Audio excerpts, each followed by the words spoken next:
to our production this year. It's really neat that after COVID and all the stuff that we've had to go through, that we are allowed to perform for you. I mean, this is why we do what we do. We want to act for an audience. We want to perform for people. We want to tell story, right? And it's hard, it's not impossible to do from home, but at the same time, this is how it's meant to be. So thank you very much to Westdale and also to my Oak Park folks for coming out and hopefully enjoying this experience and sharing with us this experience. So what you're going to see today for the Westdale folks, this course is Theater Practicum. It takes place after school from 3:30 to 4:30, several days during the week depending on scheduling and whatnot. This year we did 4 days a week. And that's when we rehearse the show and we do all the planning and all the building and stuff like that. Everything you see here is student-led. And what I mean by that is a student was in charge in gathering all the costume. A student was in charge in preparing and organizing the props. You'll see students, not me, moving stuff on and off. It's a very authentic theater experience, okay? Everything the students have a hand in. Sound effects, lighting as well. I'm not calling the show up there. Oak Park students are calling the show up there. So if you guys want to do stuff like this when you are thinking for next year, if you're coming to Oak Park, well, if you're interested in it, you can have a look into our program. So just a couple of housekeeping things. I'm hoping that the cell phone's off. Are we okay? I was just saying that it's super fun. Oh, and it's super fun. Yes, I'll do that too. I make it sound like work, but it is actually fun. Good times all the time. Good times all the time. You want to make sure your cell phone's off, please, and thank you, because when the actor's up here, that can be distracting, and we would like not that to happen. If for some reason we ask you again not to go leave the theater at the moment or leave this room, because again it gets very distracting. But if for some reason you do need to go to the bathroom or something like that, go up the stairs and down. So you go to that side, up those stairs and down through that exit, please and thank you. It's least distracting, okay? All right. So folks, thank you very much for coming and enjoy the show.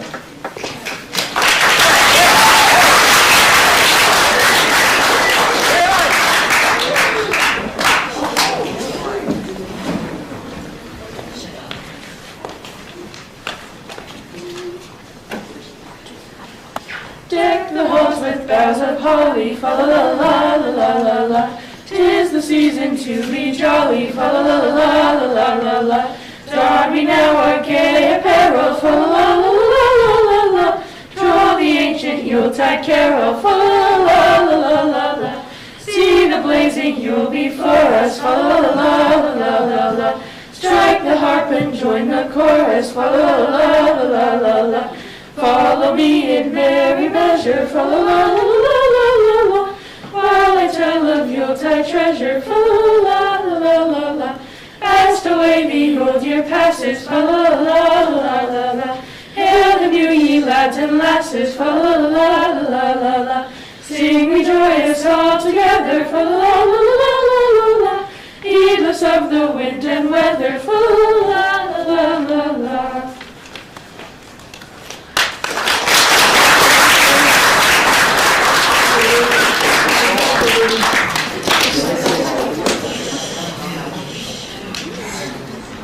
Oak Park Theater Company acknowledges and honors the land on which we gather, the traditional and ancestral lands of the Anishinaabe, Cree, Oji Cree, Dakota, Dene, and Métis nations.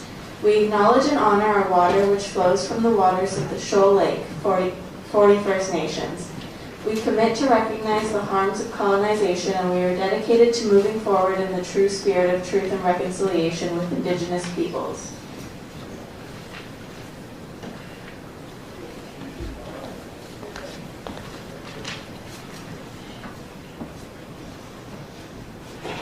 My word, I love Christmas. There's a spirit in the air. It's a time of joy and celebration. It is a time when people are more kind and more considerate. Well, most people, that is. Quite right, for there are those who see Christmas as a waste of time and energy, and my Uncle Scrooge was not only a member of that tribe, but in all likelihood their lavish cheerleader and most ardent supporter. He hated Christmas. He hated anything that didn't make him richer, so he hated Christmas most of all. And on this particular Christmas, when I dropped in to see him, he was in a particularly foul mood. Maybe it was because 7 years ago, on this very night, his business partner and only friend, Jacob Marley, had died.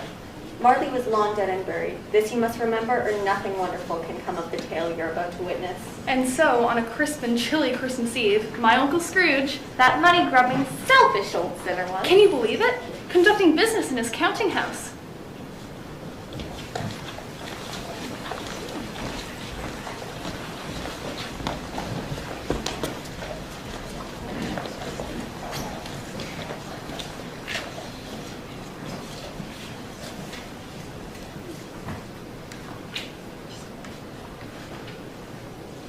$300,000.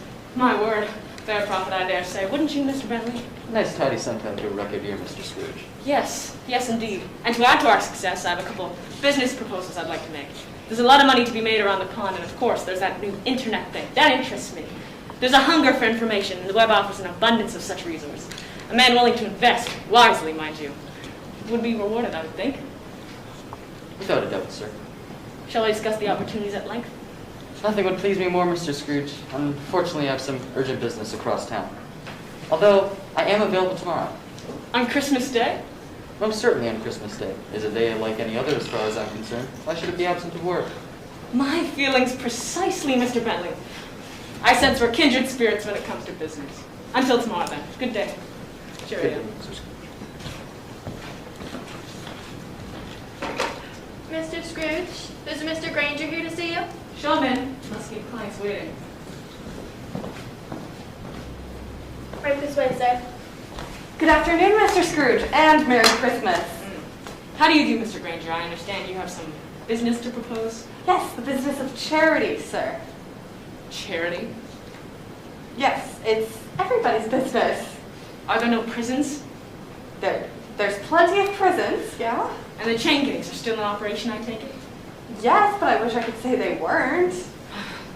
Thank God. From what you had said, I was very scared that something had stopped them from their useful work. Good day, sir. But Mr. Scrooge, those institutions hardly furnish any Christian cheer of mind or body to the masses.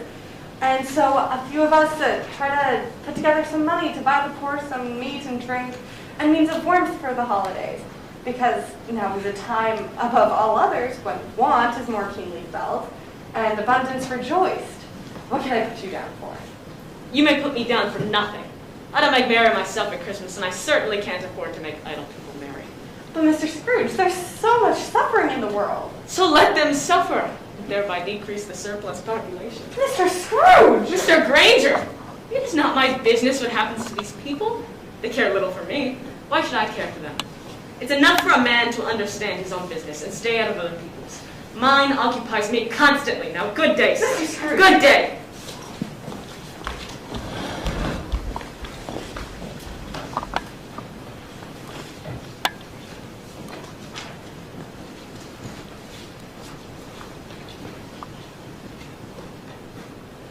Merry Christmas, Uncle! God save you!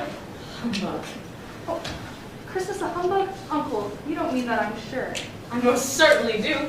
What right do you have to be so merry? You're poor enough as it is. Come now, what right have you to be so miserable you're rich enough? What else can I be in a world of fools such as this? If I had my way, an idiot who went around with a Merry Christmas on his lips would be buried in his own puddings, with a stake of holly through his heart. Uncle, Nephew, keep Christmas in your own way and I'll keep in mine. but you don't keep it. So leave it alone then. Much good may it do you. Much good it has ever done you. But Uncle, I've always thought of Christmas time as a kind, forgiving, charitable time. It is the one time of year where men and women open their hearts and see all others as fellow passengers to the grave, and not as another race of creatures bound on different journeys. Therefore, though it has never put a scrap of gold or silver in my pocket, I believe that it has done me good, and will do me good, and I say God bless it.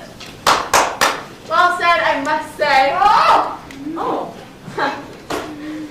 So you agree with my nephew, do you, Mr. Graham? I do, Mr. Scrooge. I think Christmas is a joyous time. Well, if I hear another word out of you, Mr. Bob Cratchit, you'll spend your Christmas looking for another job. Is that understood? Yes, Mr. Scrooge. Good. Well, you're an impressive speaker. I'm most impressed. Wow. It's a wonder you don't run for office, become a member of Parliament. What a good idea. I just might do that. Can I count on your vote, Uncle? Oh, Uncle, don't be angry. Come have dinner with us tomorrow. You're serious? No, thank you. Well, why not? A man's first priority is to secure his financial future. You should have never gotten married. Why did you? Why does anyone get married? I fell in love. Oh, you fell in love. Nonsense. Have you never been in love, Uncle? No, I've not. No? Is your sole purpose of coming here to keep me from my work? Not at all. I've come here because I have something that belongs to you. Do you? What are those? Letters. Letters. Yes, Uncle, letters. I was going through an old trunk of my mother's when I came across some letters you wrote to her when you were a much younger man. And those letters are from a very different Uncle Scrooge than the person before me now. You read them? I might have read 1 or 2, maybe 3. Can you blame me? You had no right to read those. Those are private letters between your mother and I. Now hand them over. I'm sorry if I've upset you, Uncle. That was not my intention. I thought you'd be pleased to get them back. Here, let me make it up to you. Come have dinner with us. No. Now hand them over. Not until you agree to come have dinner with us. You're always an obstinate child. Stubborn like my Uncle Scrooge, my dad used to say. Well, if you want to have dinner with us, then how about you, Bob? How about you and your fine family join us for dinner? Oh, that's most kind of you, sir, and very unexpected, but I'm afraid I'm scheduled to work. Good Lord, on Christmas? That is a humbug. What mean-spirited old money grubber would make you work on Christmas Day, I wonder? If I had deducted his pay, you'd think he'd been taken advantage of. But when I pay a day's wages with no work, you don't think I've been taken advantage of. But, Mr. Scrooge, it is only once a year. That's a poor excuse for picking a man's pocket every 25th of December. I'm surrounded by fools. Very well.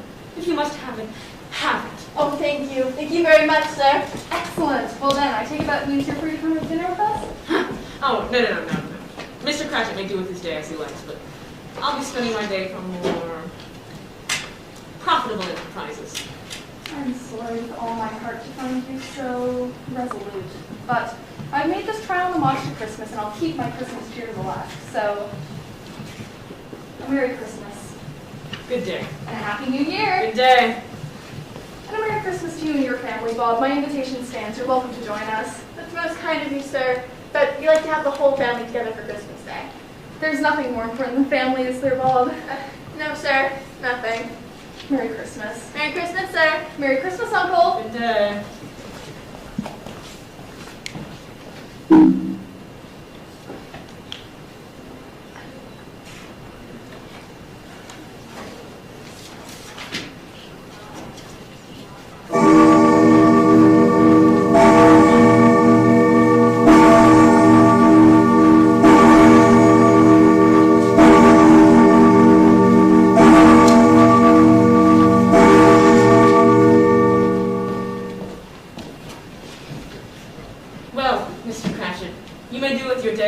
But I expect you here all the earlier the following morning. Is that clear?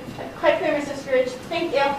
And mark my word, Mr. Cratchit, this is a harsh and cruel world where your only shield against the cold hand of poverty is acquisition, profit, and gain. What's Christmas time to you? Finding yourself another year older and not an hour richer. Yes, Mr. Scrooge. Good evening. Good day.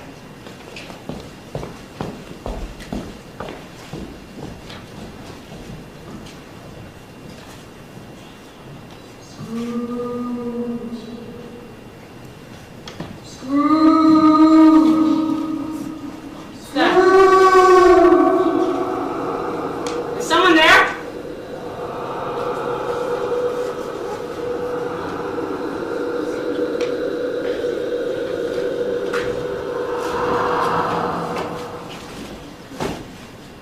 Where is there? I'm armed. Yes, I'm armed. So out from the shadows, whoever you are.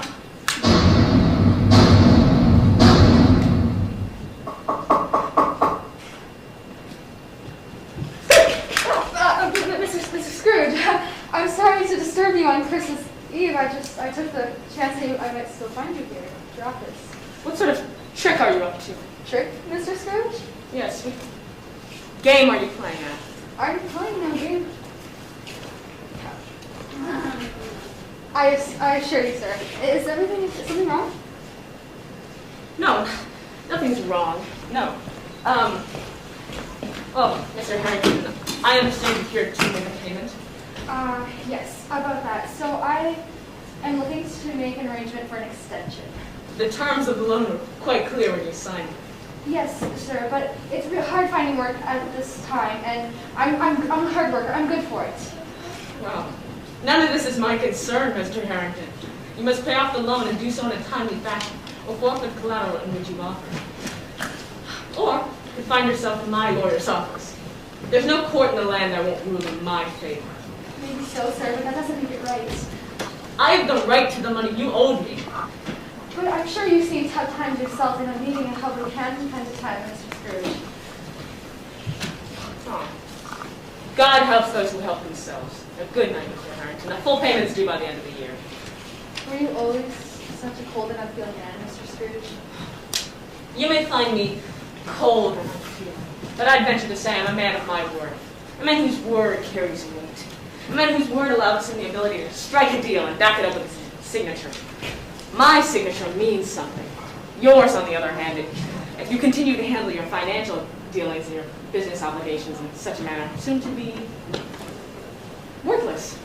Now, I'm off to the next. I hope for a well-earned and well-deserved summer. Good night, sir.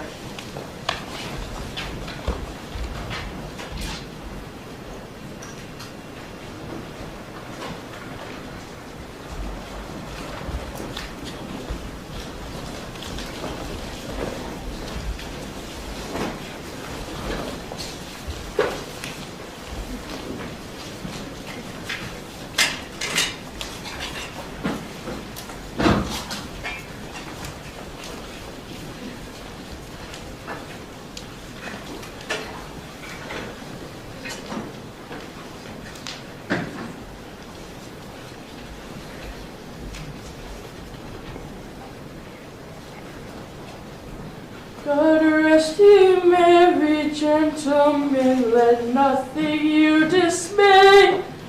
Remember Christ our Savior was born on Christmas Day to save us. What are you doing on my doorstep? Singing, sir. Singing? Yes, sir. You wouldn't happen to have any change, would you, sir? For the poor boys you sang to make him feel nice? Singing is not something I wish to pay for. Now get out of here! Go on, get! Before I call a cop. If you want money, you should earn it. Go work at a coal mine or something.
Hello? Someone there? Oh, Mr. Scrooge, I was just leaving. You're running rather late, even for yourself, and I do have my own family to think of. especially since it's Christmas and all. Now, I know it means little to you, but we wives and mothers have a lot of work to do with all the preparations. It's a difficult time for me and my wife. Right. Yes, we all busy ourselves with what we think is important, Miss Gilbert. Now, I've left your brew in the kitchen and put a cover on it to keep it warm. I've also put the bedroom on the bed because it's the cold. The only people who can feel this cold are the dead, I reckon. Miss Gilbert, Yes, Mr. Scrooge? have you noticed anything peculiar? Peculiar. In what way? No strange noises, perhaps. No stranger than usual. This place creaks and grows like an old man. So everything's quite normal then? Everything is as it should be. Why? Is there something wrong? No, no, it's just I thought I heard something outside, but clearly I've been surrounded by such fools all day and their silly talk and nonsense. Christmas has been hearing and seeing things. Good night, Miss Gilbert. Good night, Mr. Scrooge. Will you be taking your breakfast at the usual time tomorrow? I see no reason why I should adjust my schedule. Of course. I'll see you first thing in the morning.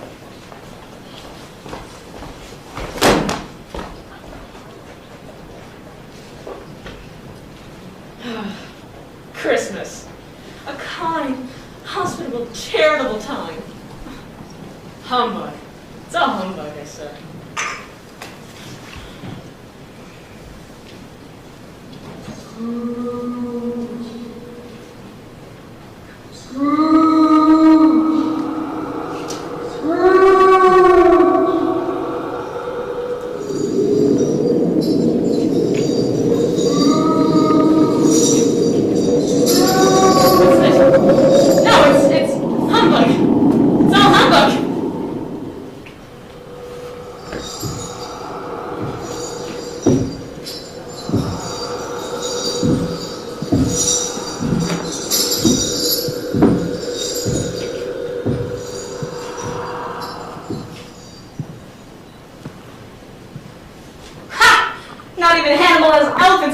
My door. You hear me?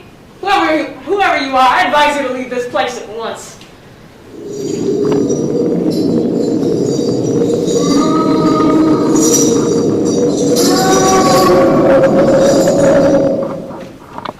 Hey, leave now before I call the police and have you arrested.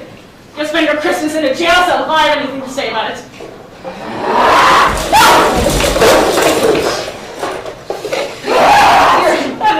Good Lord, what is this? Who are you? What are you? In life, I was your partner, Jacob Marley. Jacob? No, it can't be. You're dead and long buried. Do you not believe in me? No, I do not. You got your own eyes and ears. Yes, I do.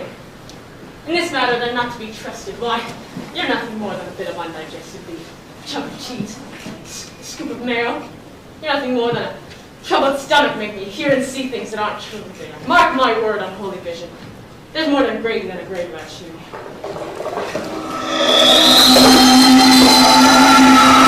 Mr. Broken mind, do you believe in me or not?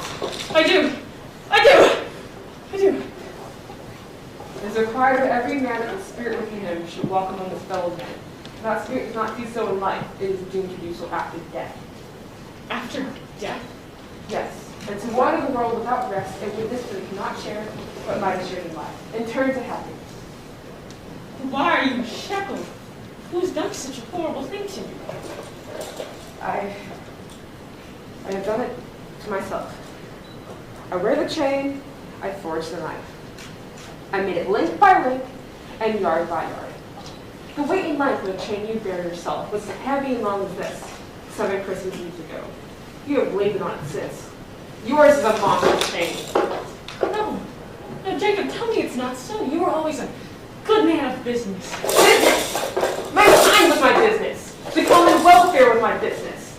Charity, mercy, forbearance, and benevolence were all my business.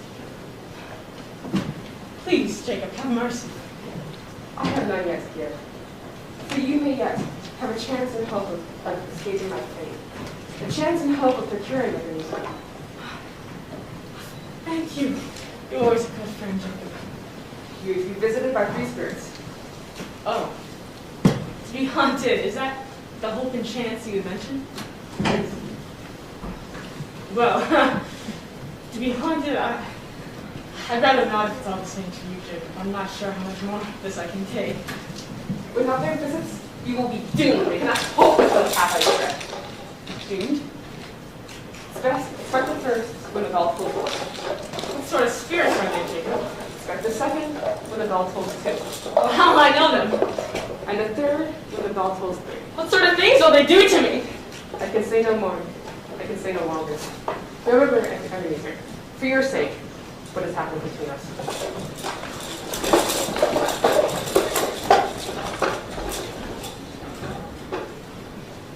No. This is all nonsense. Nonsense. It's nothing more than a bad dream. Yes, yeah, of course, that explains it. I'm having a dream. There's no such things as ghosts and spirits. It's all in your mind, Ebenezer. Do you hear me? It's all in your mind. You'll not be haunted. Humbug.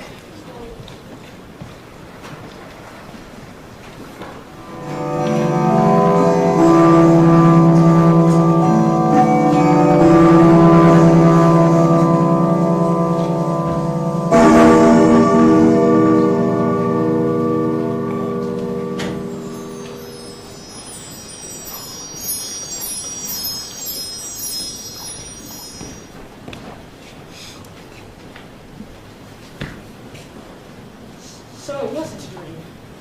Are you the spirit whose coming was foretold to me? I am. Who and what are you? I am the ghost of Christmas past.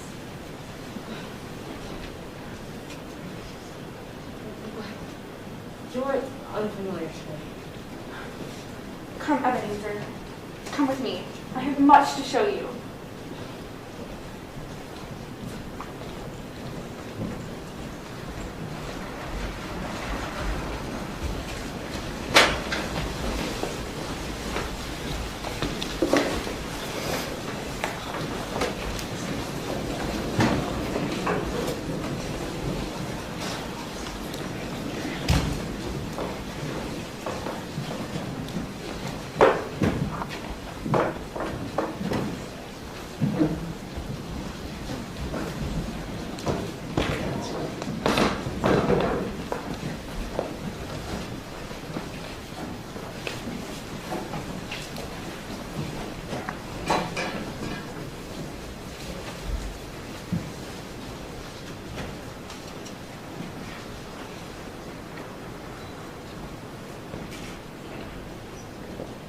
Good heavens, I remember this place. I grew up here. I was a boy here. Well, you're cheating. That's William Turner. He was always getting into trouble, that one. Nothing serious, mind you, just boyish mischief. These are the shadows of things that have been. They cannot see us, nor can we change or influence them. Don't be awake, Charlie. Oh, that's Charlie Campbell. He's a very smart one. Top of his class he was. How good it is to see them. How happy they are. Not a care in the world, dear lads. Enough of you boys. Off you go to your rooms. Come, Ebenezer. The school is not yet deserted. A solitary child neglected by his parents is left there still.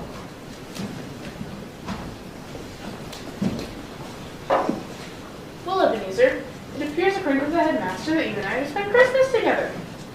I'm not to go home? No, it appears your father would prefer you to stay here. I suppose we must make the best of it, though. Yes. I like to spend my holidays reading. It's the only time of year when I'm not in the kitchen cooking for you lot and I can enjoy some quiet solitude. I do hope you will spend your time in such a manner as this. I can have the headmaster select a few books that might be of interest for a young boy your age, Robinson Crusoe and the like. You may take your meals with me to the dining hall instead of the kitchen, if that is agreeable. Yes, cook. Oh, come now, Ebenezer. You may not be home for Christmas, but you still have a roof over your head and food. There are many in this world with far less than that. If you wish to have more, though, I suggest you put your nose to the grindstone, boy. God rewards those who work hard, He punishes those who don't. Yes, cook.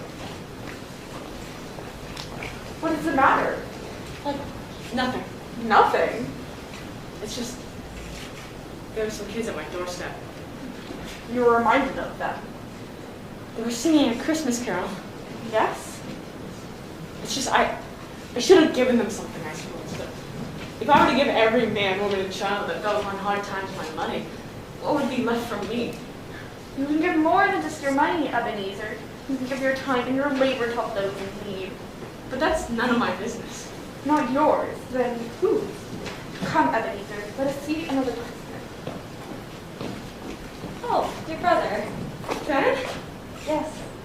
How good it is to see you. I've missed you so. I've come to bring you home, brother. Home, little Fair? Yes, home for good and all, home forever and ever. But how? Father's changed, Oh, has he? I'll believe that when I see it. but he has. He has become so much kinder than he used to be, that home's like heaven. Is it? That's a blessing. Last night, Father spoke so kindly and gently to me when I was going to bed that I wasn't afraid to ask him once more if he might come home. And he said, yes, you should, you must. And he sent me in a car to bring you. Can you believe it? Hardly, but I'm very happy nonetheless. Isn't it wonderful? Extraordinary. And you're to be a man and to never come back here. But first, you're to spend Christmas together and have the merriest time in all the world. You're quite the woman, little Fan. Come on, Ebenezer. She was always a delicate creature. From a breath might have withered. Yes. She was so kind and generous. She didn't have an enemy in the world. But she died a woman. Yes. And far too young at that. I ask you, what kind of God allows that? She had children. One. Her nephew, Fred. Yes. He's not so unlike his mother in appearance nor disposition, is he? That's true. He's not, but men need to be tough to get ahead in this world. My nephew's too soft-hearted. I tried to teach him about hard work and the industry, but my advice seems to have little effect. It goes in one ear and out the other. I'm sorry to say this, but he's a fool and he always will be so. And yes, he seems happy. Come, Ebenezer, there is more for you to see.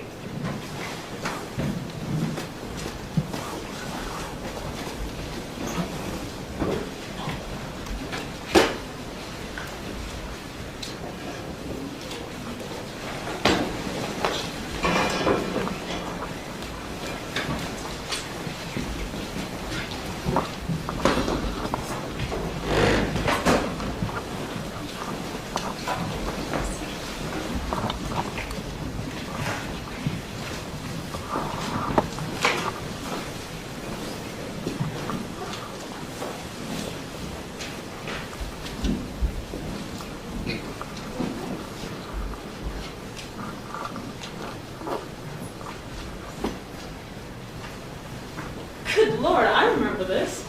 It's my old office. You know this place. Yes, I was apprenticed here. And look, it's old Fezziwig alive again. Bless my heart. Ebenezer, I'd like you to meet a business associate of mine, Jacob Marley. Pleased to meet you, Mr. Marley. So you're the young man you heard so much about? Ebenezer has a keen mind when it comes to business, Jacob. Why, year over year, we've more than doubled our profits. Can you believe it? Sorry to interrupt you, Mr. Fezziwig, but Harvey Grayson is here to see you. Oh dear. What does he want now? Look, it's old Ricky Wilkins, to be sure. We used to be good friends once. Perhaps you could ask him to call back later. Let him know that I'm busy. I tried, sir, but he insists on the matter is urgent. So he must see you at once. Oh dear. Well, I should go see him then. If you'll excuse me, Jacob, I won't be long. Well, that's quite all right. I went to work with your young prodigy here, Scrooge.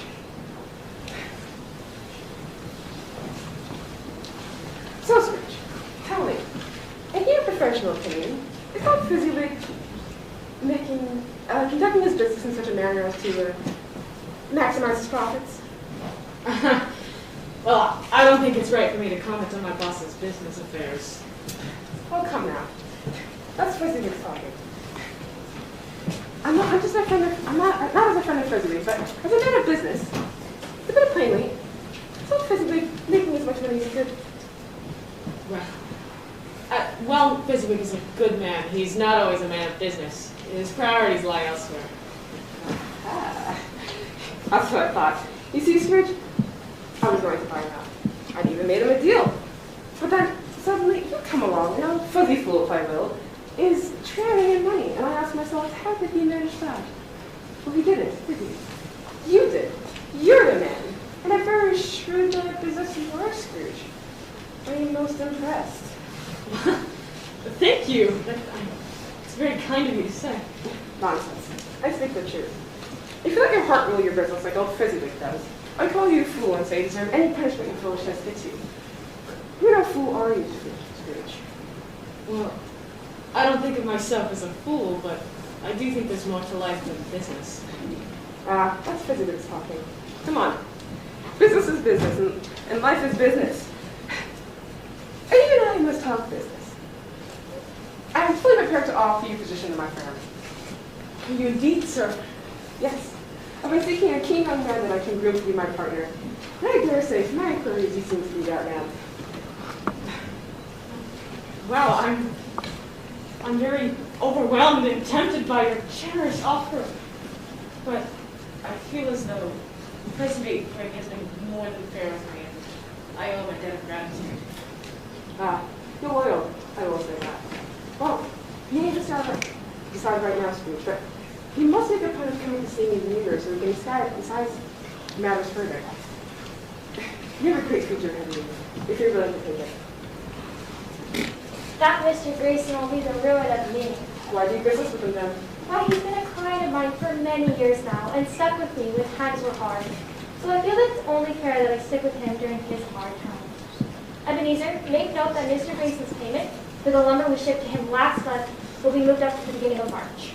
Yes, Mr. President. Poor fellow. Now, Jacob, you must stay and have a glass of punch and join us in celebrating the holidays. Thank you, but no, Mr. Fezziwig. I'm afraid I have some other business to attend to.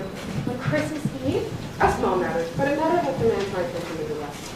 Good day, sir. Merry Christmas, Mr. Marley. Yes, Merry Christmas. Merry Christmas, Scrooge. Merry Christmas. Happy holidays, Mr. Marley.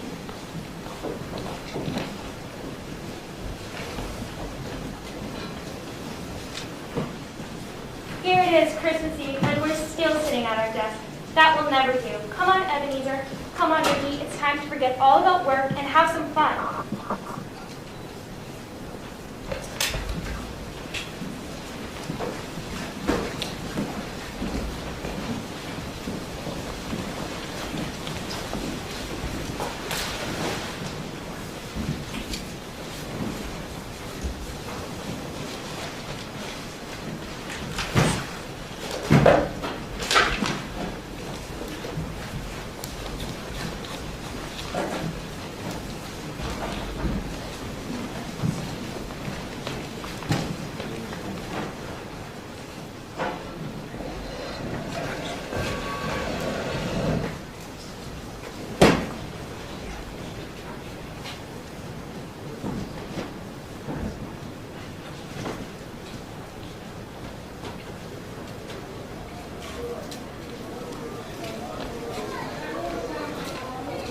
Look!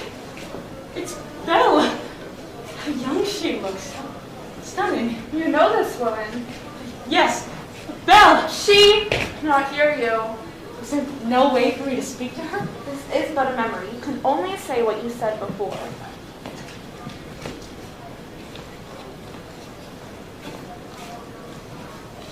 My husband, you failed to mention what an accomplished dancer dear Mr. Scrooge is. Yes, my dear, it would appear that young Ebenezer has the feet for dancing as well as a head for business. What more do you ask for in a husband? I wonder, Belle. Now, we shouldn't be spying on the young couple. It's a little... It's creepy. And speaking of fortunes, Mr. Marley has offered me a position in the junior partner of his firm. Can you believe it? Are you not happy with Fezziwig? Very, but if given the opportunity to improve one's life position, I see no reason why not to take it. Why? Does it trouble you? Well, it's just from what I know of Mr. Marley, I'm not so certain he's the sort of person you should be working for. Nonsense. He's rich and he's successful. If he takes interest in my future, I should at least consider his offer. I suppose so. And what are you two up to? Not up to anything. Well, perhaps I could ask Belle for a dance. Oh, I'm sorry, Ricky, but my dance card's already filled. Is it? Come now, what's going on here? You can tell your friends Ricky Wilkins. Well, if you must know, me and Belle plan to marry. Oh, do you? Isn't that wonderful? Well, congratulations, Ebenezer. Congratulations, Belle. I wish you a long and happy life together. Thank you, Ricky. I'm sure that one day you'll meet a fine partner of your own and have a very happy family. Well, if I'm ever fortunate enough to meet someone as stunning and as kind as you are, Belle, then I hope I'm smart enough to let them know how I feel and snatch them up before somebody else does. Again, congratulations. What a grand night. Grand indeed. Yes, and all thanks to old Fezziwig. Here, here, let's make a toast.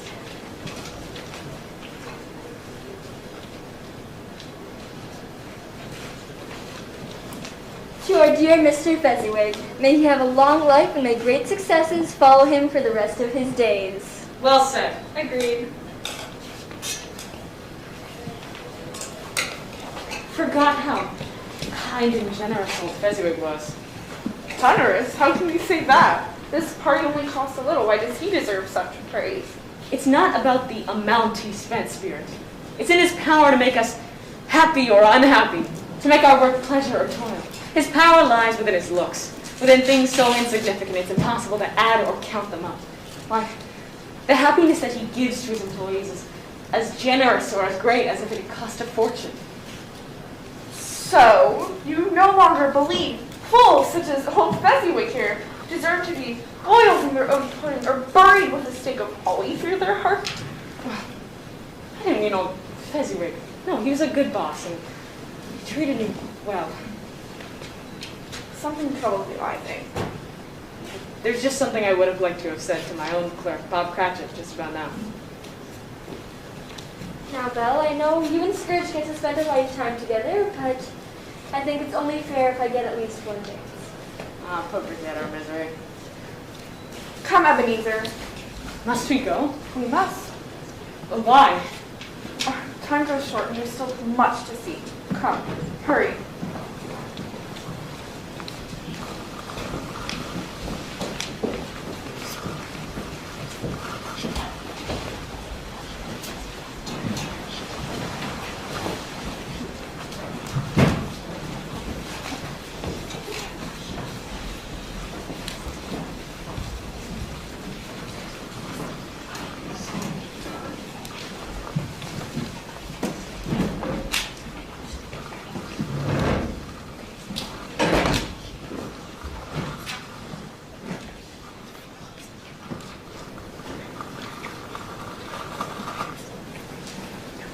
Are you quite satisfied with it, isn't it? You offered me a great deal more than this amount 5 years ago, Mr. Marley. But that was 5 years ago. And your financial situation has changed. You will get a better offer than that. Do you remember this? I do. Join them. And if you wait much longer, your holdings may end up entirely worthless. I only offer you this amount because of our long association and the business we've done in the past. The hard truth is, you have little choice in the matter. So it would appear. Sign right there.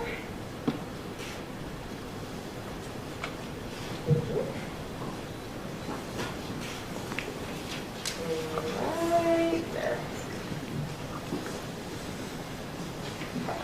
You made the right decision. Yeah, at the end of the week to vacate the premises. You may take any personal items you like, but anything in the company name now belongs to us.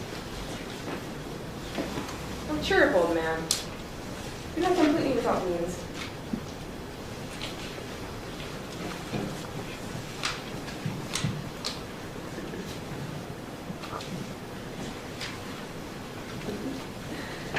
The bargain, eh?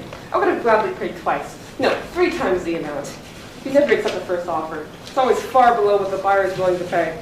Poor fool. What's business sense like that? No wonder he drove his business into the ground. Oh, come on. What's the matter? Saying sorry for old Fezziwig, are we? It's just, I'm worried what will become of the old man, that's all. He's in this situation because of his own doing. How many times have I told you? Business is business, and if you let your heart and emotion, personal feelings interfere, it clouds your judgment. Right. Business is business.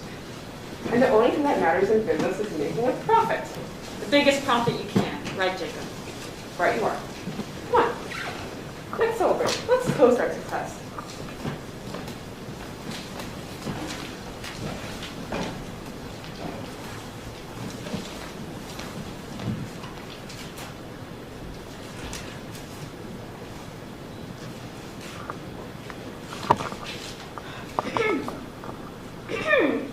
Scrooge. No. No, Spirit, I can't do this again. You've lived this already. See it through.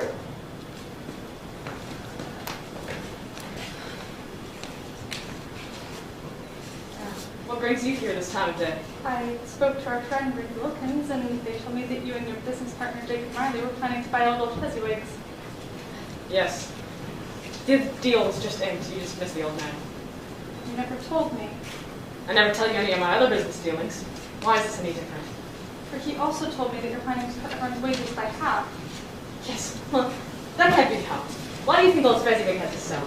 He was careless with his money, spending credit where he shouldn't. We'll get the company back on its feet and sell it and make a good profit. Ebenezer. It's business, Belle. And what am I to you then? A bad investment? Don't be silly. I'm not being silly. Another idol has replaced me in your life, and if it can cheer and comfort you in the future as I would have tried to do, then I see no just cause to grieve. What are you talking about? What idol has displaced you? A golden one. There's nothing as harsh as poverty. Why do you shame my pursuit of wealth? You fear the world too much. Because there's much to fear. You were not like this when we first met. I have seen your more noble aspirations disappear one by one until all you care about is profit and gain. I'm not changed towards you, though, am I? You are. Do you not see it? Everything I've done has been for us! Then why are we not married? You're certainly wealthier now than you were 5 years ago. One bad investment, one deal gone wrong, and I can ruin a man.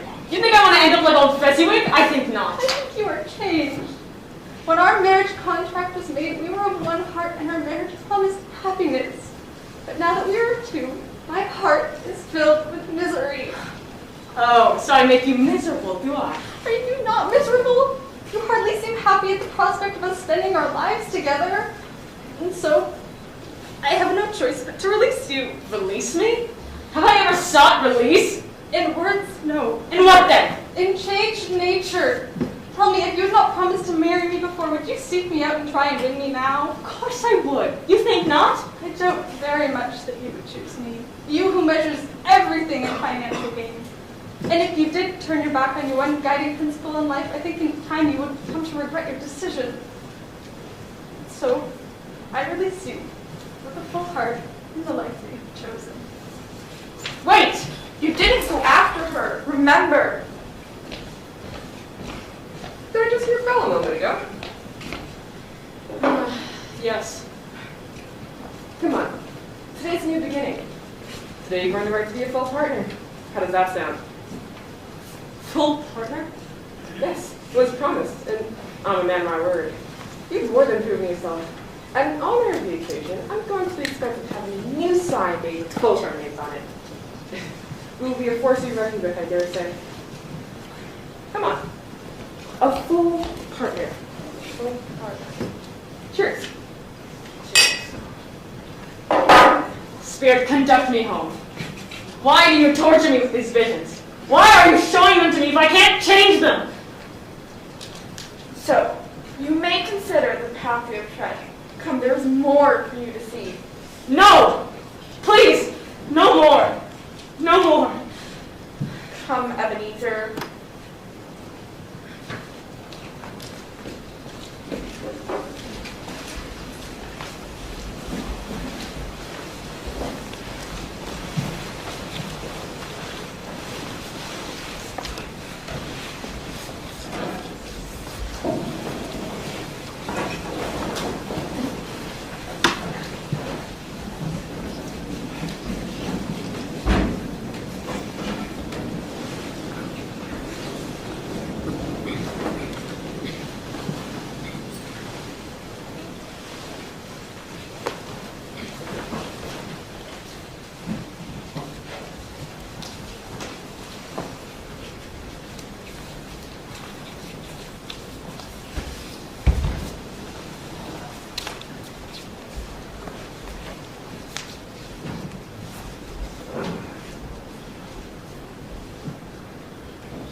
bed.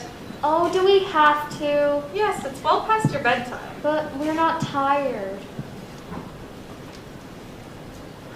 Yeah, can't we just have 5 more minutes? You've already had 3 extra minutes. Can we please just play one more game? More games tomorrow, my dears. Now after that, we will be up shortly to kiss you goodnight. But I'm hungry. Hungry? You've had enough desserts. How can you still be hungry? Well, can we please just have one more game? Oh, don't worry, I'll take care of them. Will you, my dear? Oh yes, I'll put them to bed too. Thank you. Now you hear that? Listen to your sister.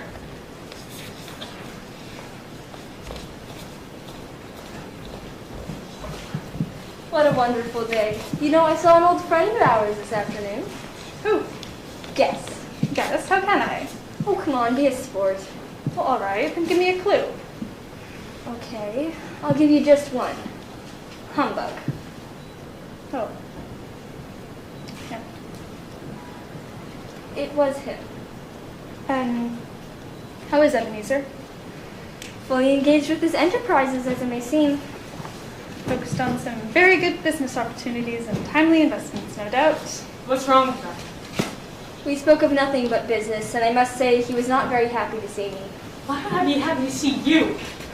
You know, crowds probably like the Red Sea before Moses when Scrooge walks down the street. But I stood my ground, and he had no choice but to acknowledge my presence, and I said, "Scrooge, my good sir, how are you today?" And what was his reply? "Good day, sir." That's all? Good day, sir, nothing more?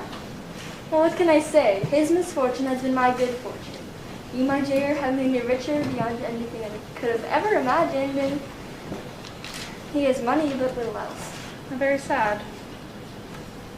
Sad. You knew him, Ricky, back when he wasn't so harsh with the world. He changed when his sister became ill and died. Well, sooner or later his true nature would have surfaced, don't you think? His sister was always able to bring out his good and loving nature. Well, if he ever had a good and loving nature, it would be long since dead and buried to the world. I hope that's not entirely true. You're kind. That's why I'm so happy that you thought me good enough to marry. But you certainly made me wait long enough. You should have said something. You were engaged. To make my feelings known would have been utmost inappropriate, and I regret nothing more now because we are together, and nothing in this world can make me happier. Spirit, remove me from this place. Why do you show me these things? Why do you torture me?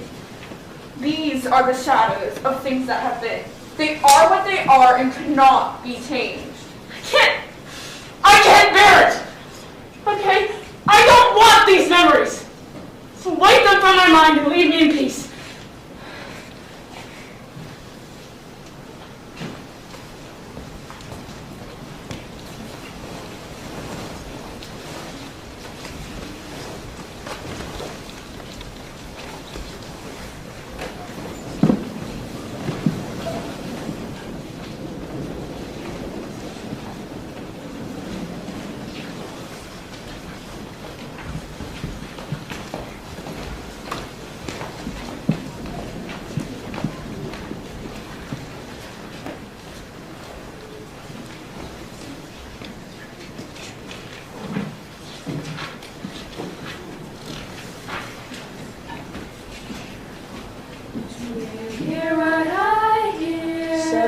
Night wind to the little lamb. Do you see what I see? Do you see what I see? Way up in the sky, little lamb. Do you see what I see? Do you see what I see? A star, a star.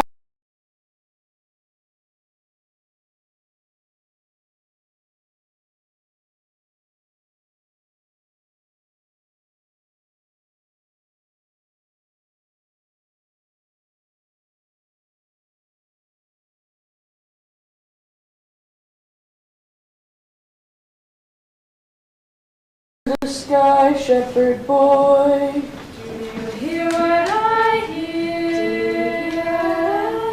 A song, high above the trees with a voice as big as the sea. with a voice as big as the sea, said the shepherd boy to the mighty king. Do you know what I know? In your palace warm, mighty king. Do you know what I know? A child shivers in the cold. Let us bring him silver and gold. Let us bring him silver and gold, said the king to the people everywhere. Listen to what I say. Listen to what I say. Pray for peace, people everywhere. Listen to what I say. Listen to what I say. The child, sleeping in the night, he will bring us goodness and light. He will bring us goodness and light.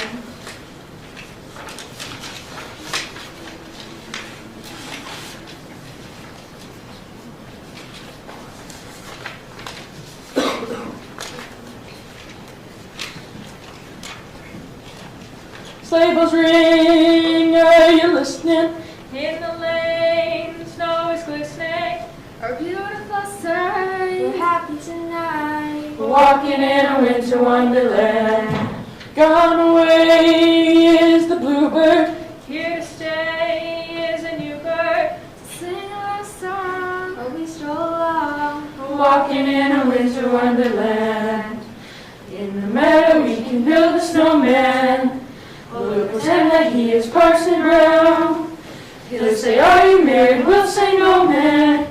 But you can do the job when you're in town. Later on, we'll conspire As we dream by the fire. to pray sun free, as I've made. Walking in a winter wonderland. In the meadow, we can build a snowman. We'll pretend that he's a circus clown.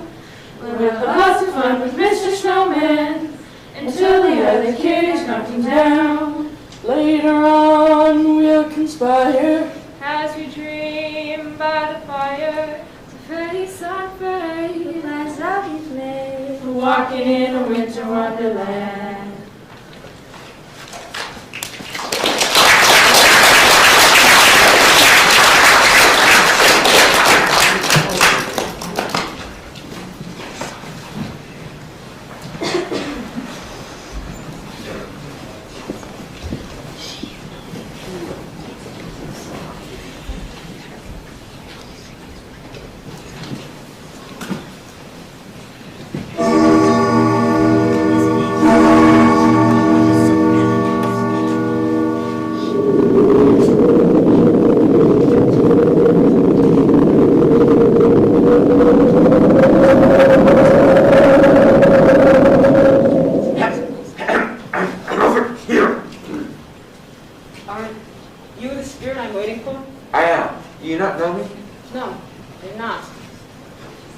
Well then, come closer and know me better, man. Come closer.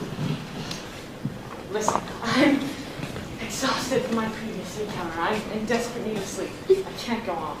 Here, drink from my cup, and you will be restored more than this, and given the strength to continue. We have much to see and little time. Drink up, man, drink up.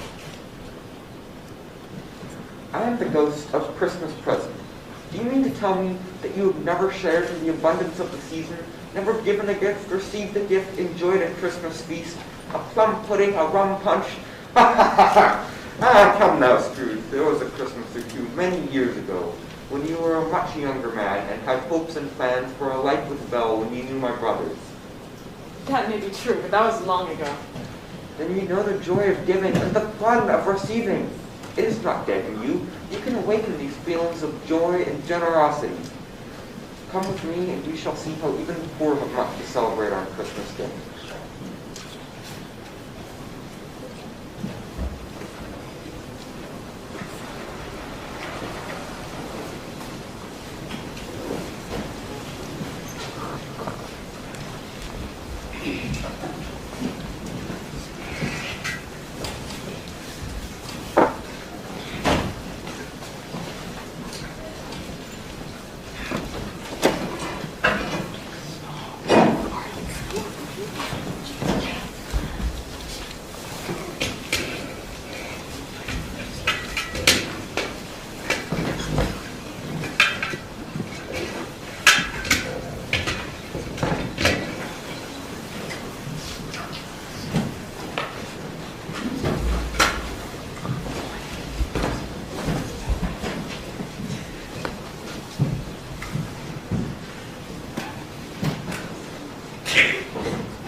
home of your clerk, Bob Cratchit. It is a modest dwelling, but a happy one.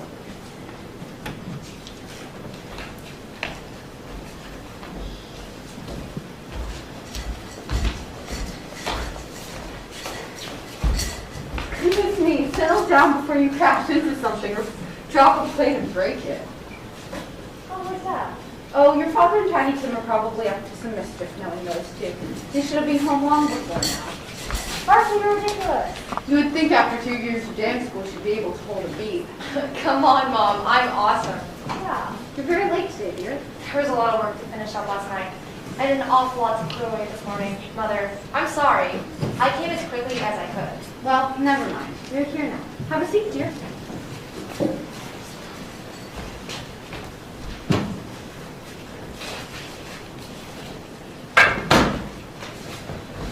Hello, everybody. We're home. Here's Martha coming. Martha, hi. Hi. Yes, hi. Hello, my dear.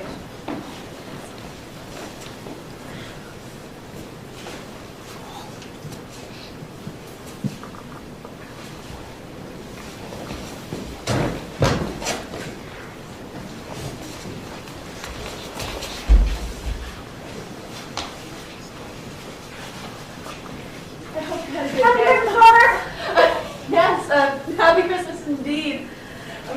How are you, my dear? Very glad you and Tim are finally home. It all smells delicious. Doesn't it, Tim? Yes, Father. No. Where's Aunt Martha? Oh, not coming, I'm afraid. What? Not coming? Not coming on Christmas Day. Has something happened? Something has. Well, what is it? What's happened?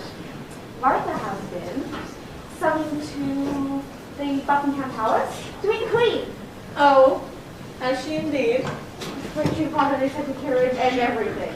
Lucky Martha! And she's to have Christmas dinner with the Queen, no doubt. I wonder what they'll have. Whatever it is, it won't be near as fine a feast as one your mother has prepared for us. I'm sure of that. That's true. How horrible. Poor Martha. It's like having Christmas dinner with the Queen. This will never do. What are you going to do, Father? Why, the only thing I can do. I'll have to invite the Queen here for Christmas dinner so Martha can be with her family. Wait, you're going to invite the Queen? Oh, Bob, don't be silly. I'm not being silly. I'm sure we have room for one more at the table, my dear. Come on, everyone. We'll have to practice our bows and curtsies. We'll undershow Her Majesty that while we may not live in a palace, we do know proper etiquette. What a pleasure to meet you, Your Royal Highness.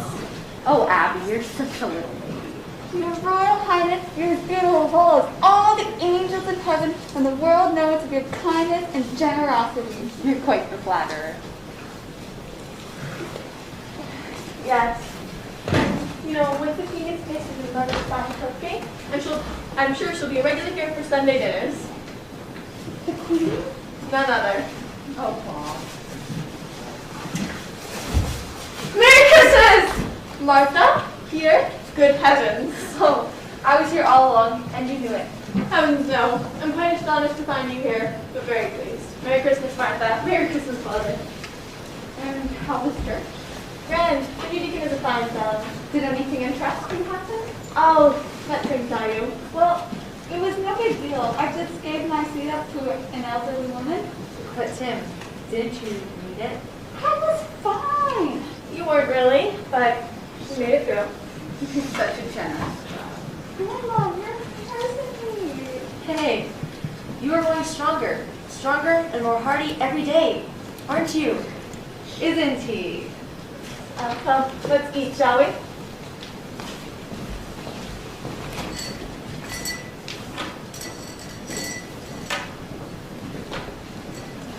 It all looks and smells so delicious.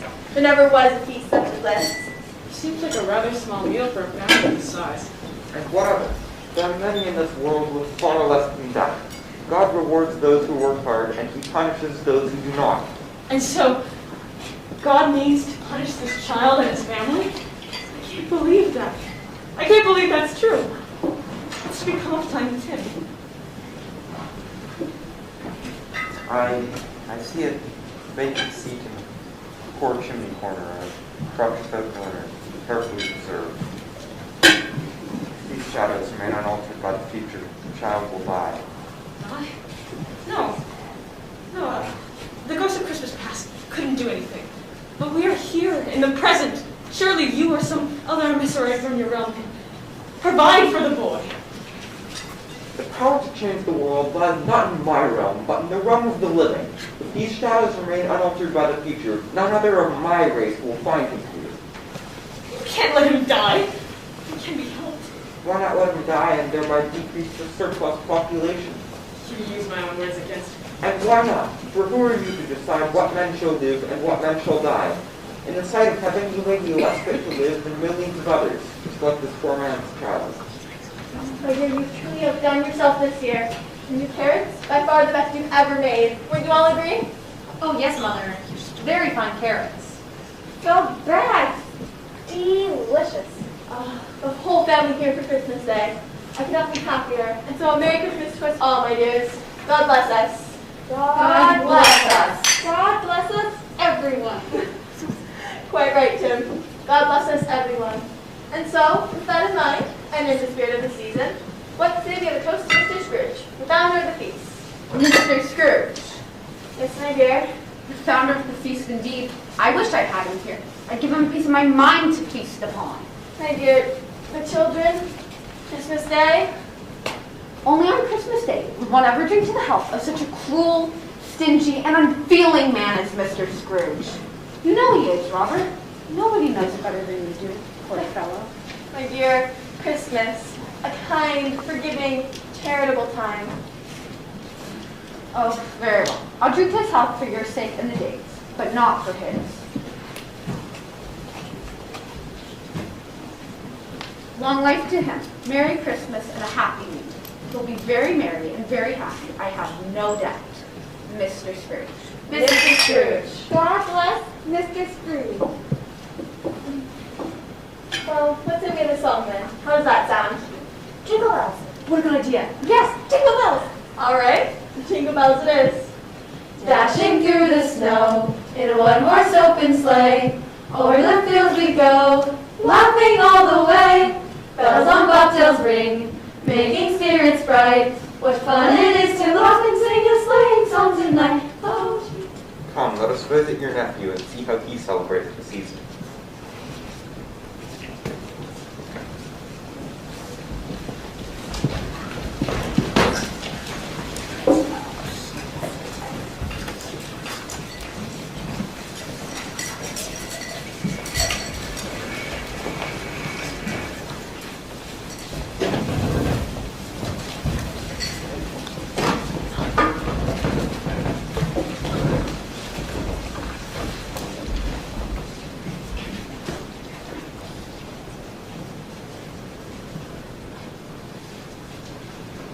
Is it living or dead? Yes or no questions only, remember? Right. Is it living? Yes. Is it an animal? Yes. Is it a cow? Moo! No. What kind of question was that? Does it live in the country? No. In the city then? Yes. Does it growl? Oh, yes. Is it a dog? Woof! No. Is it a cat? No. Oh, it's a rat. Is it a rat? No. Is it a horse? No. It's a jackass. Is it a jackass? Yes and no. Oh, I know what it is. It's Uncle Scrooge. Yes! When I saw him yesterday, he said that Christmas was a humbug. Can you believe it? Humbug. He believes it too, poor fellow. More shame on him, sir. He's a comical old fellow, that's the truth, and not as pleasant as he could be. But his offenses carry their own punishment, and I have nothing to say against him. That's definitely true. He is very rich. One of the richest men in London. What of it? His wealth is of no use to him. I'll make good use of it. I'm sure you would, Topper, but what good does he do with it? He certainly doesn't make himself comfortable with it. I have no patience with him. Oh, I have. I'm sorry for him. I couldn't be angry with him if I tried. He suffers by his harsh and uncaring attitude. Himself, always.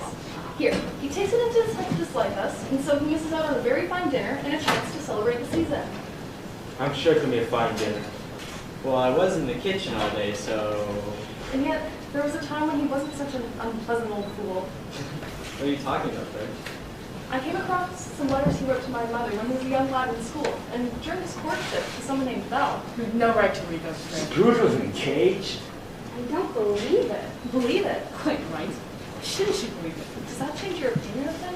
To know that he was once in love, that he once had hopes of becoming a husband and a father? Not any partner I would like. What happened? I made a mistake. I guess he lost. Oh, I don't know. The engagement was broken off for some reason, I take it. I guess he lost interest. You know, interest. Scrooge was a money lender. Oh. Oh, yes. I get it now. Well, whatever happened, that's the Scrooge my mother loved. He's a very different man than the man he's become. How sad. Isn't it? And so I plan to give him the same chance to have Christmas dinner with us every year, whether he likes it or not. For he may rail at Christmas till he dies, but he can't help thinking better of it. And if year after year he finds me in good cheer saying, Uncle Scrooge, how are you? Merry Christmas. Come have dinner with us. And if the only outcome is that he takes it into his conscience to get his poor clerk Bob Cratchit 50 pounds, then that's something. You're here, Fred. And so in considering the merriment that he has given us, I say we drink to his health. A Merry Christmas and a Happy New Year to the old man, whatever he is. He wouldn't take it from me, but make you have it nonetheless. Uncle Scrooge. Uncle Scrooge.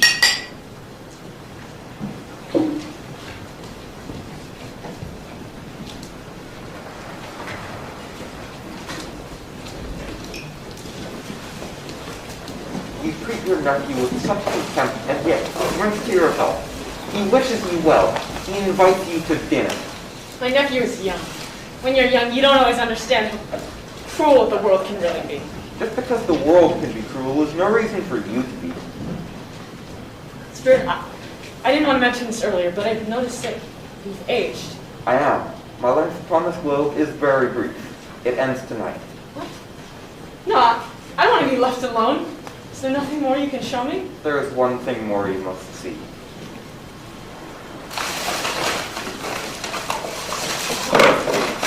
That's mine. I found it first. It's mine. That's not fair. I don't care about fair. Hey, you should come over here. Good Lord, are these your children? They are man's. This boy is ignorance, and this girl is greed. Beware them both. But most of all, beware this boy. For if he is allowed to grow unchallenged, he will bring this world nothing but doom. Those who know him well live in fear and act out of fear with violence and hate. If you meet this boy, speak against him and all that would use him. Silence him with love and compassion and knowledge, for this is the long road towards understanding and peace. Have they no resource or refuge? Are there no prisons? Are there no chain gangs? Come on. Spirit, wait! Wait!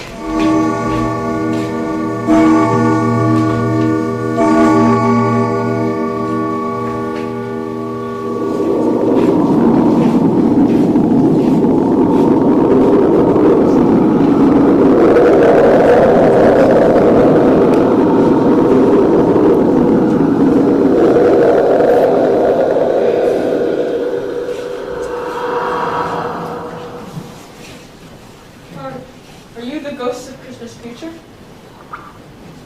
And you're here to show me the things that have not yet happened but will happen in the future. Ghosts of Christmas future, I fear you more than I expect or I've seen tonight. And I don't want to go on, but I know your purpose is to do me good, and you have lessons to teach. So with that, I'm willing to bear your company tonight. Yes, lead on. The night is waning fast and it's precious time to me. So lead on and I'll follow.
mine. Look at yours. Oh, I heard that Mr. Bentley and Mr. Scrooge are going to divorce. Yeah, I heard the very same thing. He's in the pot, hey? Those two? Yeah. I suppose it's all changed now that he's dead. You know, dead as a doornail. Look, his roommate's paper. When did he die? Last night, I believe. Quite unexpected. What was the matter with him? God knows. What has he done with his money? I haven't heard. Left it to his company, I suppose. Well, he hasn't left any of it to me, and that's all I know. I imagine it would be a very cheap funeral. Oh, on my life, I don't know anyone who will go. Do you? Oh, I'll go, but only if lunch is provided. I don't think he ever went through the expense of buying us lunch when he was alive. Why would he buy us lunch now that he's dead? Well, if there's no lunch, I can't think of any other reason to go. And you? None. Nor I. Spirit, I know those two. How far into the future is this? Is it Mr. Bentley who has died? Am I to learn from his life and his nature so I don't make the same mistake? Why aren't you answering me? Oh, yes, I understand. There's more to see. Perhaps just finish the round. We feel nice. Quiet over here. Good, quiet.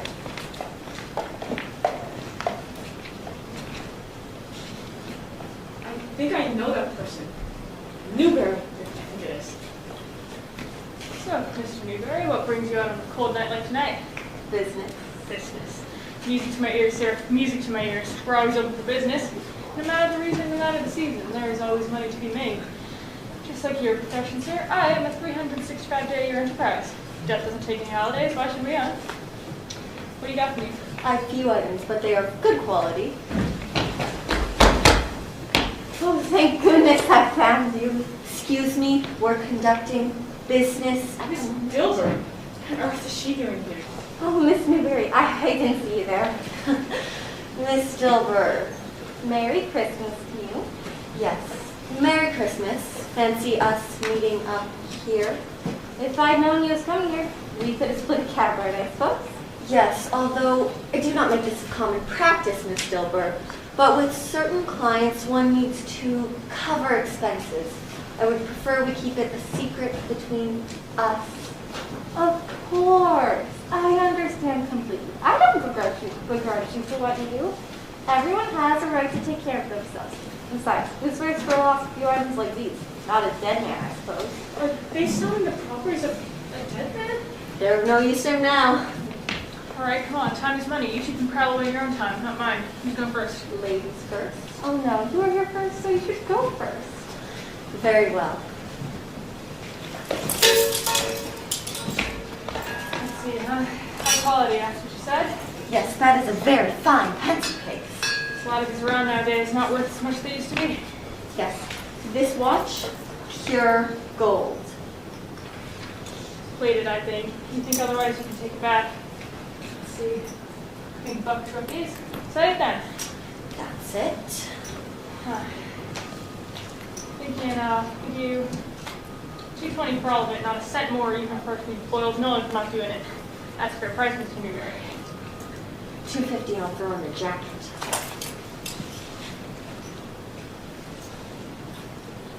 $2.45. Deal.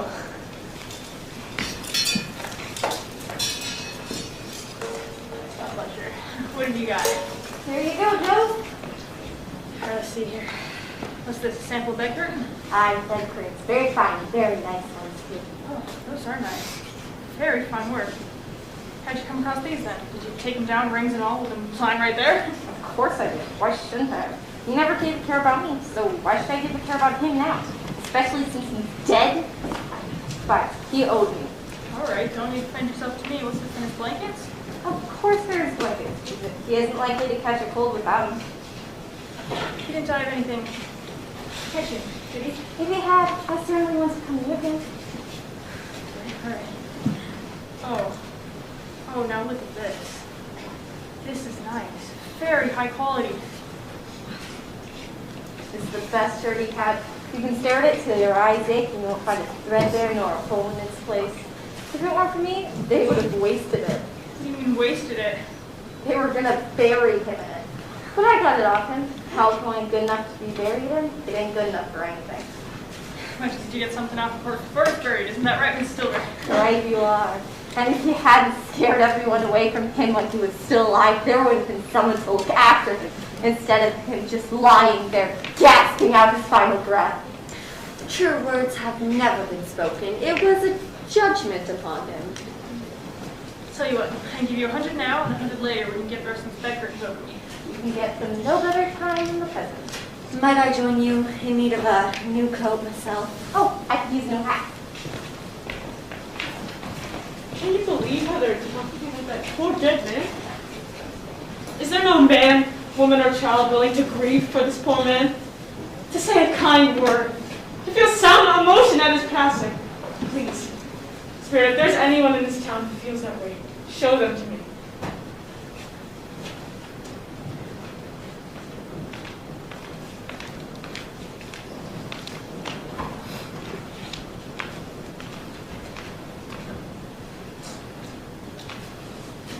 You were gone so long that I was worried. Yes, well, I'm here now, my dear. Who And I are have, these people? Are they in relation to the man who's died? I have good news for us. Tell me, what has happened? What has happened is, we are no longer to be ashamed. He's dead. Dead! Yes! Oh, Thomas, this is, as you say, although I regret to repeat it, good news. Yes. Very good news. For us, God forgive me. Yes. The cleaning lady I told you about, the one that denied me to see him when I wanted to get a week's delay. She was telling me the truth. He was ill, and not only that, he was dying. To whom will our debt be transferred to? I do not know, but it does give us more time to save up. And when our debt is transferred, we'll be able to pay it off. And it's highly unlikely that we'll be dealing with so cruel or merciless a creditor and his successor as he was. Yes. We may sleep with light hearts, for he is dead, and his shadow shall no longer haunt us. Let's celebrate! Yes! Spirit, this is not what I asked to see. I asked to see some tenderness connected with death. Some grief for a man who walked this earth.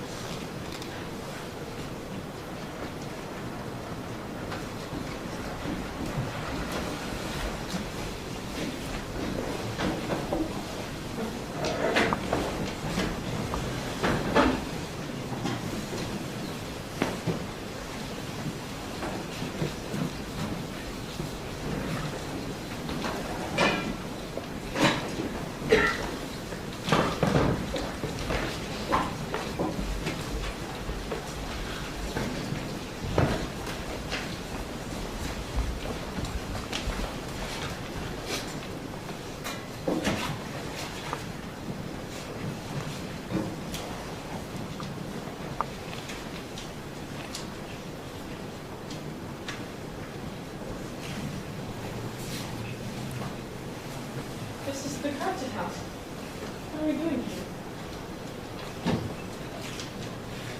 Tiny, what's that? Oh. Not Tiny here. I heard of a man who stood to speak at the funeral of a friend. He referred to the days on a tombstone from the beginning to the end. He noted that first being the date of her birth, and spoke of the following date between this. But he said, with that in mind, was the dad between those days. Very nice, Abby. What a funny horse you have. Very nice, smart stuff. You two must read to your father when he gets home. Yes, Mother. He is very late. It is well past his time. He seems to walk so much slower these last few evenings. Yes, but I've known him to walk very fast with a Chinese youth on his shoulder. Very fast indeed. Me too. But he was very late, dear, and your father loved him so it was no trouble at all. Hello, my dears. Ah, I'll ask. There's your father after all. Hello, Father. Father. I'm very glad to see you. As men, my dear, what have you been up to? Abby has been reading to us, and Martha and I have been drinking our tea. Haven't we? Yes, we have. What took you so long, Albert? I was making some final preparations. I wish you could have been down here. It would have done you good to see how green the place is. How peaceful. But we shall all see it often after my years. We should go there on Sundays. His father, every Sunday. Yes, every Sunday. My little child. My little child. Don't be sad, Father. I love you. Of that I am certain of my guess.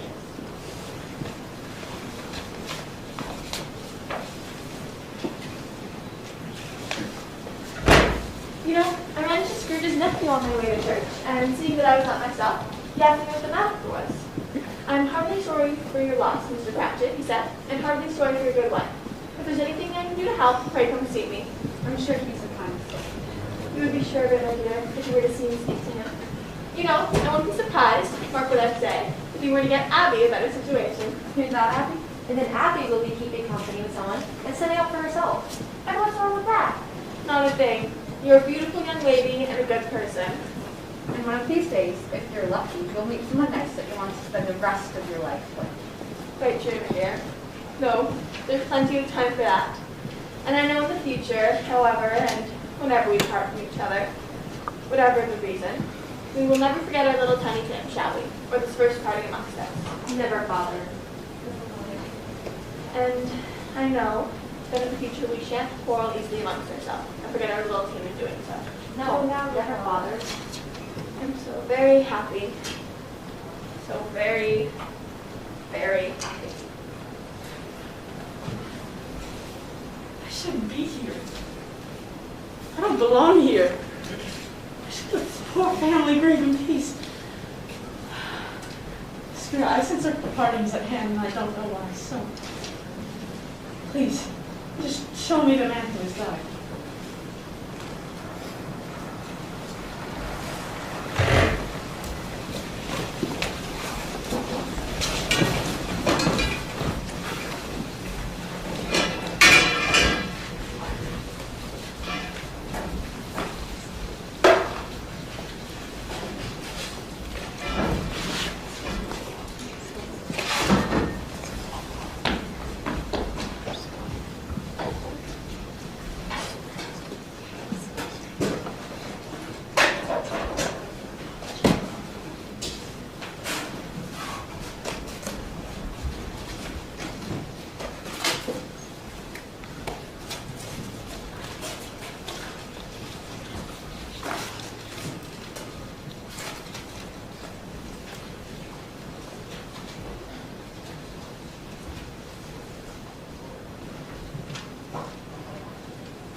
Spirit, before I draw near to the stone in which you turned, answer me one question.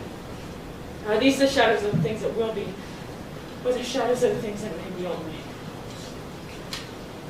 Yes, men's actions foreshadow certain ends, to which, if preserved, must lead, but if the courses be departed from, the ends will change. Is that not true?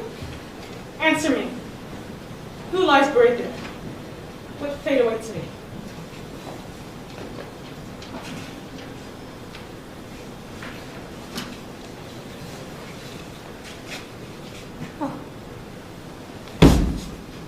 No! No!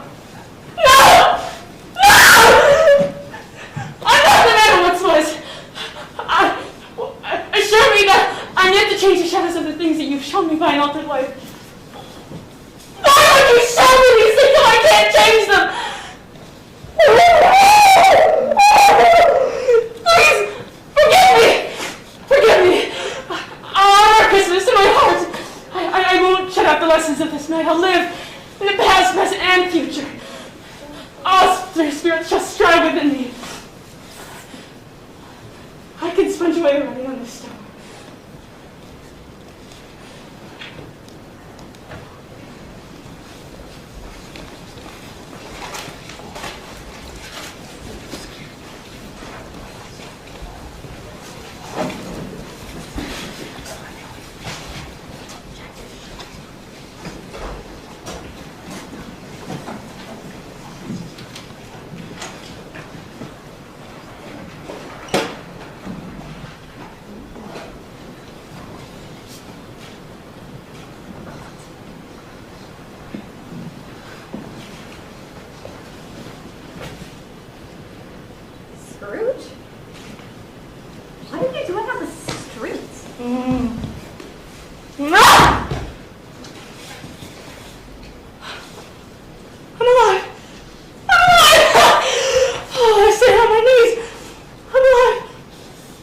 Stillbird!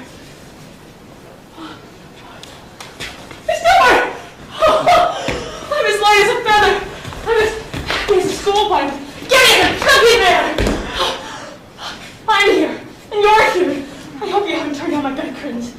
And the shadows of things that would have been will not be, and I'll make certain of that. Will you, sir? Oh, yes. Yes. Here's where I saw the ghost of Jacob Marley. The ghost of Jacob Marley. And here's where I saw the ghost of Christmas past. And here is where I saw the wandering spirits. The wandering spirits, sir? Oh, yes. Sorry if I scared you. I don't know what you're talking about. Talking about Christmas, Miss Dilbert. The joy of the season. I'm sorry if I frightened you. Are you all right, Mr. Scrooge? You're acting a bit peculiar. Forgive me for saying so, but maybe you should have your head looked at. Maybe I should. Good idea. I wonder what they find in there. I'll fetch the doctor, shall I? No. I'm quite all right, really. No. What are you doing here on Christmas morning? What horrible old penny pincher would make you work on Christmas Day? You would? Oh, that's right. I would. But I won't any longer. Here's $200 to go spend on your family this Christmas season. Are you sure? This is a lot of money. Oh, I'm quite sure. Thank you. Thank you so much. Merry Christmas. Merry Christmas. Merry Christmas. Merry Christmas. Happy New Year. Oh, you there, boy, girl. Hi. Hello. Do you know the butcher's just around the corner? You do? Do you know if they've sold out the price turkey? Not the little one, the big one. The one as big as me? Yes, excellent child. Here, Still coming in there. go and buy it. Go buy it? Yes, go and buy it. Are you up your mouth? No, I'm not off my nut. Heavens, I'm an artist. Now, you tell them to take it to the Cratchit House. Do you know where that is? Yeah. Okay, great. Now, you tell them to take it to the Cratchit House and buy yourself something nice while you're at it. Right away? Yes, sir. Oh, look at them go. Mr. Cratchit won't even know who sent him. As big as Tiny Tim. I'm so happy I don't deserve to be. An entire day to spend celebrating this season. To do.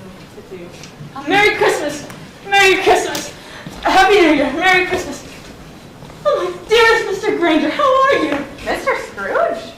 Yes. Did you succeed yesterday in creating your fund? Oh, that's very kind of you. Merry Christmas!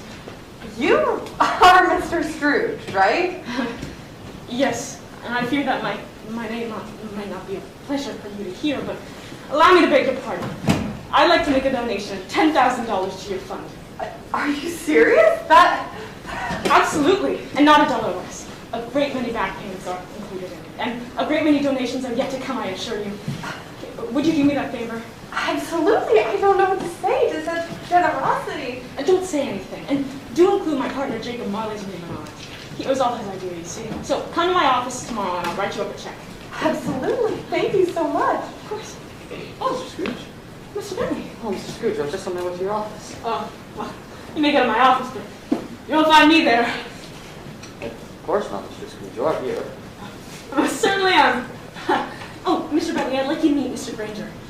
How do you do? What do you do? Mr. Granger and I happen to be part of a group of businessmen that are raising a fund to buy the poor some meat, drink, and needs of one this festive time of year. I'd be most pleased if you were to donate. Mr. Scrooge, I don't make myself merry at this time of Christmas. And I can't afford to make idle people merry. I've heard it all. And I've said it all. Frankly, I think it's a bunch of BS. Now, why don't you take that money you made yesterday and donate it? Mr. Scrooge, with all due respect, have you lost your mind? You're not the first to accuse me of losing my mind today, and you probably won't be the last, but that's no reason for you not to donate. You can afford it. Mr. Scrooge, if I was to donate my money to anyone who asked for it, it would not be long before I found myself in the poorhouse. Good day, sir. Merry Christmas. Bah. And a Happy New Year. Humbug. Humbug indeed.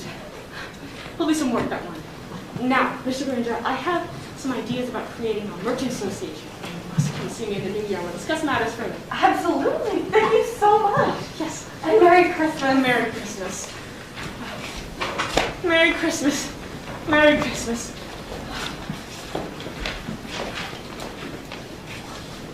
We wish you a Merry Christmas. We wish you a Merry Christmas. We wish you a Merry Christmas and a Happy New Year. Good tidings we bring to you and your kin. Good tidings for Christmas and a Happy New Year. We wish you a Merry Christmas. We wish you a Merry Christmas. We wish you a Merry Christmas and a Happy New Year. Very nice, very beautiful. Merry Christmas. What a wonderful song. And what do we have here, Mr. Cratchit? Oh, Mr. Scrooge, I'm so sorry I did not see you there. Wow.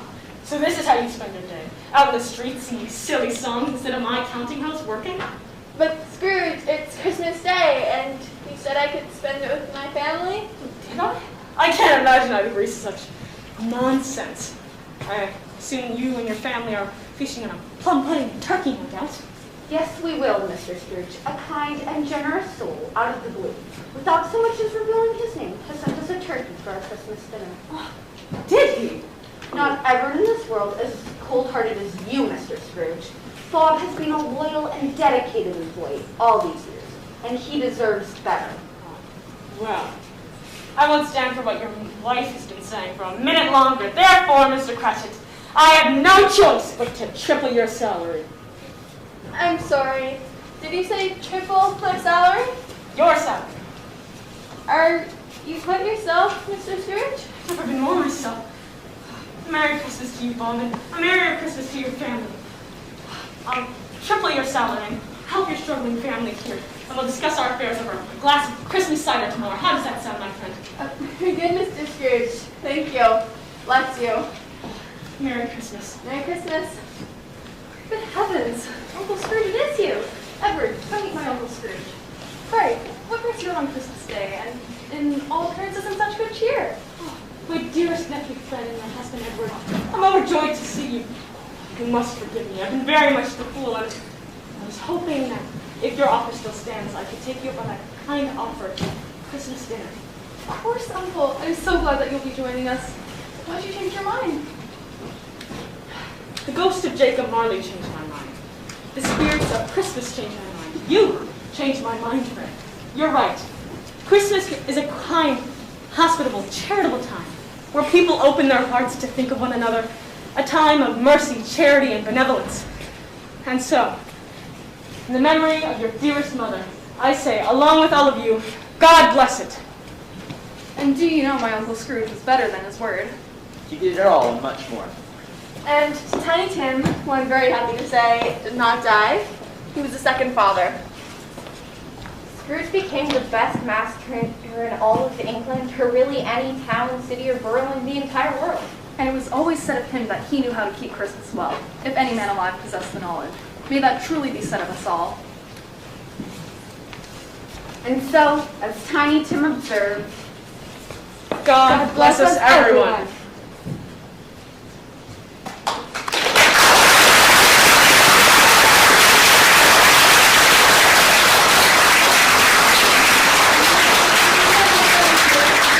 We wish you a Merry Christmas. We wish you a Merry Christmas and a Happy New Year. Good tidings we bring to you and your kin. Good tidings for Christmas.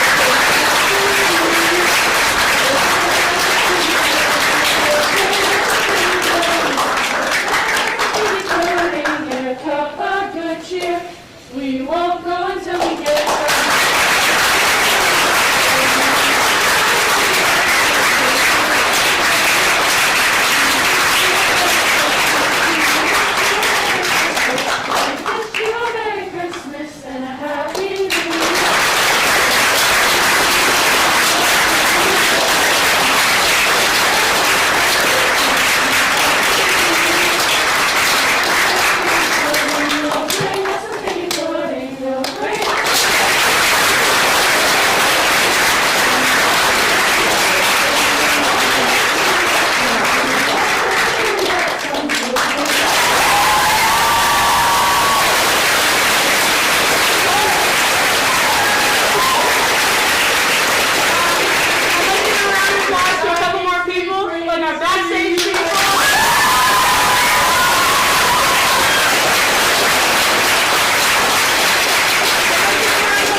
right? So I know your buses will be coming at approximately 2:25.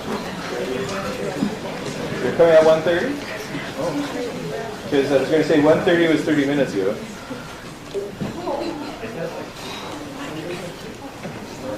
So they were supposed to come at 1:30?